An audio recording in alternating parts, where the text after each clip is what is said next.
মাঝে মধ্যে জীবনের এমন কিছু সময় আসে মনে হয় এখানেই হেরে গেলাম।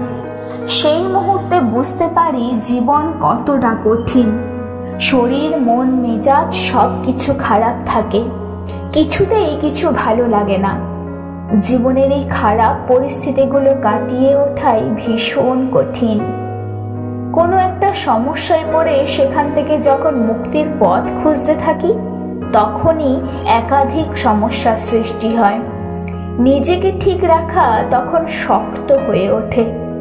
অথচ কিছুদিন আগেও আমরা কল্পনাই করিনি যে খারাপ সময় আসতে চলেছে।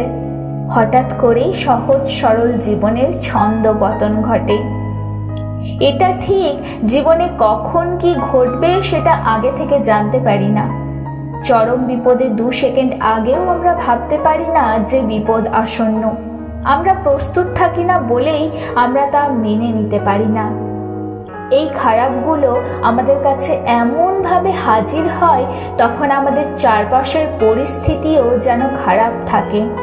আপনজন, আত্মীয় স্বজন, প্রিয় মানুষ সবাই তখন কত দূরে চলে যায়। ঈশ্বরের উপর ভরসা করি তখন। জীবনকে যতটা সহজ ভাবি, এই জীবন ততটাও সহজ নয়। খারাপ সময়ে পাশে থাকার মানুষের বড়ই অভাব। সহযোগিতার হাতগুলো তখন গুটিয়ে নেয় তারা। কেউ যে কারোর নয়, এই ভীষণ সত্যিটা আমরা তখন উপলব্ধি করি। নিজের পরিবারের মানুষ ছাড়া কেউ পাশে থাকে না। সময় আমাদের জীবনে সব থেকে বড় শিক্ষক। খারাপ সময়গুলোতেই আসল নকল মানুষগুলোকে আমরা চিনতে পারি। সময় হলো সব থেকে বড় কোষ্ঠী পাথর। সেই কোষ্ঠী পাথরে যাচাই হয়ে যায় কে কতটা আপন। বিপদের দিনে ঈশ্বরও পরীক্ষায় ফেলেন, তবুও বিশ্বাস রাখতে হয় ঈশ্বরের প্রতি। বিশ্বাস রাখতে হয় সেই ঈশ্বররূপী মানুষদের প্রতি। অনেক খারাপের মাঝেও 2-1টা ভালো মানুষ আছেই, যারা পাশে থাকে, যারা সাথে থাকে, যারা বাঁচায়, যারা আমাদের হাসায়।